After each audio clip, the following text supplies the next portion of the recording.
I'm going to be reading a couple different chapters from Discourses. The first one is Book 1, Chapter 21. It's called To Those Who Want to Be Admired.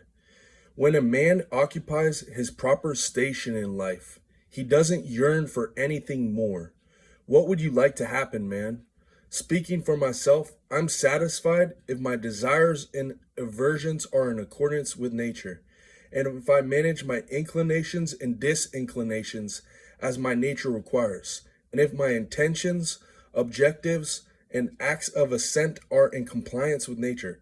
So why are you walking around letting us see that you swallowed a skewer?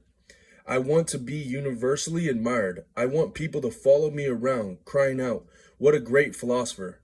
Who are these people? The ones who admiration you want. Aren't they the same people that you usually call mad? So you want to be admired by mad people.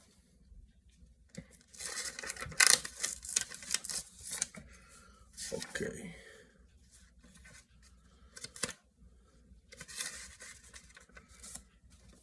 All right, so this next one is Book 1, Chapter 27.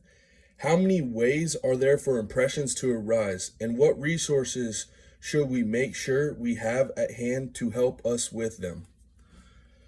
There are 4 ways in which impressions occur to us. Either things that exist also appear to exist, or they don't exist and don't appear to exist, or they exist and don't appear to exist, or they don't exist and yet appear to exist. So it's the job of a trained philosopher to avoid error in all these cases. Whatever it is that's causing us difficulties, we must apply the appropriate remedy. If it's the sophisms of the Pyrrhonists and academics that are causing us difficulty, we must apply the appropriate remedy to them. If it's the specious plausibility of things, so that some things appear good when they aren't, we must look for the appropriate remedy for that. If it's a habit that's troubling us, we must try to find the appropriate remedy to use against that. So what's the remedy for a habit? The opposite habit. You hear a non-philosopher saying, "Oh, I'm really sorry that he died. His father crushed, and so is his mother. He was cut down before his time in a foreign land." Listen to the opposite sentiments. Free yourself from these habitual ones. Counter a habit with the opposite habit. Countering sophisms requires logic, so study and practice logic. To counter the speciousness of things, clear preconceptions are required, polished and ready for use.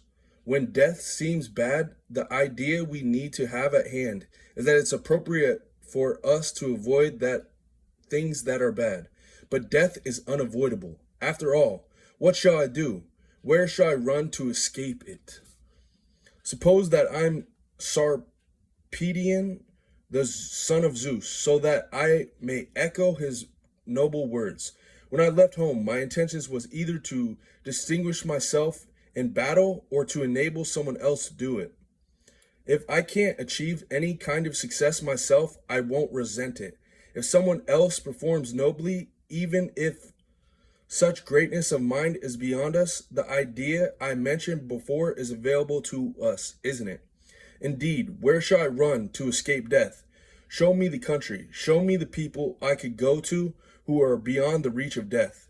Show me the charm against it. Since I have no such charm, please tell me what to do. I can't avoid death, but might I not avoid being frightened by it? Am I bound to die grieving and trembling with fear?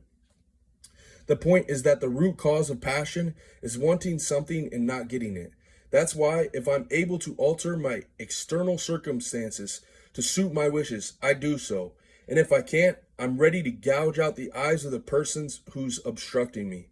It's because it's human nature to find it unbearable to be deprived of something good or to experience something bad. And then the upshot is that when I'm unable to alter my circumstances or blind someone for obstructing me, I sit and moan and curse anyone I can. Oh, 1 second.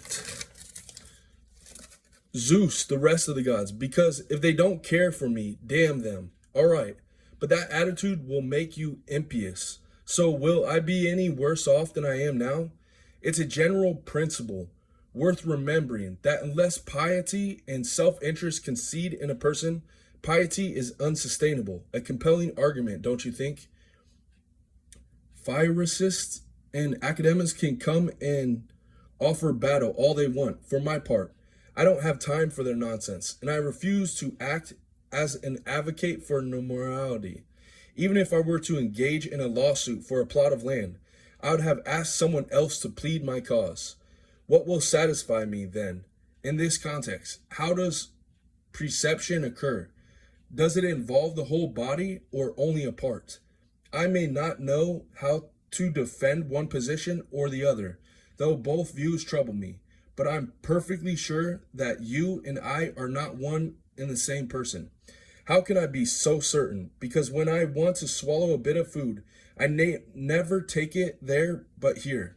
And when I want bread, I never grab a broom, but I always head straight for the bread, as an arrow goes straight for the target. What about the people who deny the evidence of the senses? Don't you do the same? Which of you goes to mill when he intends to go to the bathhouse? But then, shouldn't we do our best to stay true to our position, to defend normality and ward off arguments that contradict it? Is anyone disputing that? But only someone who has the time and the ability should engage in such debates. Anyone who's timid and troubled and has a weak heart should devote his time to something else. All right, I think that's a good point to stop today.